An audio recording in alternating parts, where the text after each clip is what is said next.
Special دن کے حوالے سے اسپیشل ویڈیو۔ جمعہ مبارک ہو تمام مسلمانوں کو، اہل کتاب، اہل ایمان، سارے دنیا میں اللہ، رسول اور کتاب پہ ایمان رکھنے والے لوگ جتنے بھی ہیں، اللہ سب کو اپنے حفظ و امان میں رکھے، صحت تندرستی دے، اور مختلف طرح کے جو مہنگائی کے اور جو ظلم و ستم کے اور جو غلامی کے جو مختلف طرح کے عذاب آئے ہوئے، اللہ ان سے مسلمانوں کو نجات نصیب فرمائے۔ یہ بھائی جان، جمعے کے حوالے سے آج ایک سچا واقعہ، سچی کہانی آپ کو سناتا ہوں۔ سب سے پہلے تو یہ یاد رکھنا کہ منّے کے ابا نے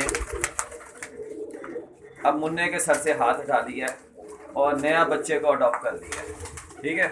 تو اب آپ لوگ سمجھیں گے کہ منا لاوارث ہو گیا۔ نہیں، لاوارث نہیں ہو گیا۔ جس کے ساتھ اللہ ہوتا ہے نا، جیت ہمیشہ اس کی ہوتی ہے۔ بس اس پہ ہماری یہ سچی کہانی ہے۔ اللہ بخشے سہیل بھائی تو ماشاءاللہ جو زندگی انہوں نے گزاری اپنی جتنی بھی، اللہ بخشے، وہ ببر شیروں والی گزاری۔ اور امتیاز بھائی اس بات کی گواہی دیں گے، بھٹی صاحب اس بات کی گواہی دیں گے، باؤ اس بات کی گواہی دے گا، چودھری علی احمد صاحب کوٹ رادھا کشن والے اس بات کی گواہی دیں گے کہ سہیل بھائی جتنا جیے زندگی کا وہ ببر شیروں کی طرح جیے۔ تو ان کی ایک سچی کہانی، ایک سچا واقعہ مجھے آج یاد آ گیا۔ ہو سکتا ہے امتیاز بھائی کو بھی یاد ہو، لیکن بھٹی صاحب کو تو لازمی یاد ہوگا، کیونکہ بھٹی صاحب مرغوں کا شوق کرتے رہیں، تو یہ نہیں ہو سکتا کہ بھٹی صاحب یہ واقعہ بھول گئے۔ ایک مقابلہ تھا بھجن، جبکہ میں نے اللہ بخشے سہیل بھائی کو کئی دفعہ منع بھی کیا تھا کہ سہیل بھائی اس شوق سے واپس آ جائیں، لیکن ان کا تھا شوق، ان کی اپنی مرضی تھی، میں کچھ کر نہیں سکا۔ لیکن اس واقعے نے مجھے نا بڑا کچھ سکھایا۔ اکھاڑے کا اصول ہوتا ہے بھجن، جب آپ مرغا چھوڑ دیتے ہیں نا اور سامنے لگا مرغا آ جاتا ہے، پھر آپ اٹھا نہیں سکتے، وہ آپ کی بےزتی ہوتی ہے، انسلٹ ہوتی ہے۔ تو جب سہیل بھائی کا مرغا اکھاڑے میں اتر گیا تھا نا، تو جو مخالفوں کا مرغا آیا بھجن، وہ نکلی کشمیری پارٹی، اور اس آدمی نے سہیل بھائی کو کونی مار کے کہا کہ ہاں بھائی۔ تو سہیل بھائی نے کہا کیا خیال ہے؟ انہوں نے کہا جی میرا مرغا تو پیٹی سے کم لڑتا ہی نہیں ہے۔ انہوں نے کہا ٹھیک ہے، پھر اگر ایسی بات ہے تو پیٹی میری طرف سے ہو گئی، اوپر جو ہے وہ میرے دوست ڈال دیتے ہیں جتنا حصہ ڈالنا ہے۔ تو اس نے کہا جی سہیل بھائی آپ کے پاس گھڑی ہے؟ انہوں نے کہا ہاں جی ہے۔ گھڑی پہ نظر رکھنا۔ اب اس سے پہلے کشمیریوں کا ہمارا ایکسپیرینس نہیں تھا کہ کشمیری کے مرغے کیا ہوتے ہیں جو وہ مرغے لڑاتے ہیں۔ ہمارا ایکسپیرینس زیرو تھا، یعنی کہ سہیل بھائی کا۔ ان سے میں نے پوچھا تھا، انہوں نے مجھے بتایا، کیونکہ لاہور سے باہر گئے تھے وہ مقابلے کے لیے، تو اس لیے نیا نیا ایکسپیرینس تھا ان کا، فرسٹ ٹائم کا۔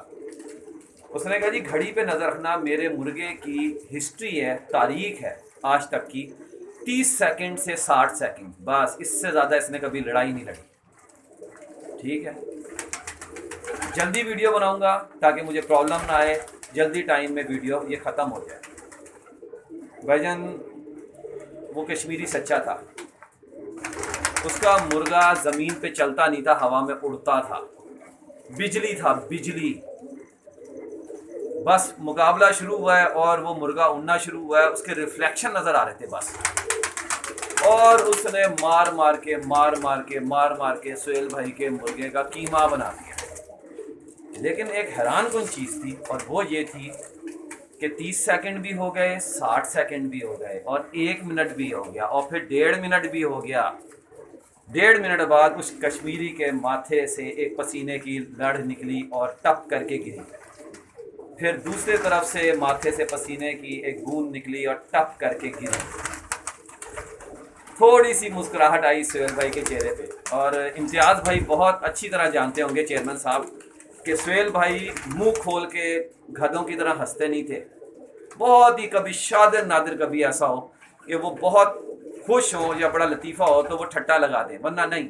ان کے چہرے پہ ایک اسمائل ہوتی تھی، مٹھاس، محبت کی، سمجھداری کی، سمجھ کی، جسے کہتے ہیں پختگی کی، چودراہٹ کی ایک مسکراہٹ ہوتی تھی ان کے چہرے پہ۔ یہ امتیاز بھائی بہت اچھی طرح جانیں گے، اور آج بھی وہ ان کی اس مسکراہٹ کو مس کرتے ہوں گے۔ سہیل بھائی کے چہرے پہ تھوڑی سی مسکراہٹ آئی، اللہ بخشے۔ کشمیری کے پسینے پسینے پسینے پسینے 2 منٹ ہو گئے،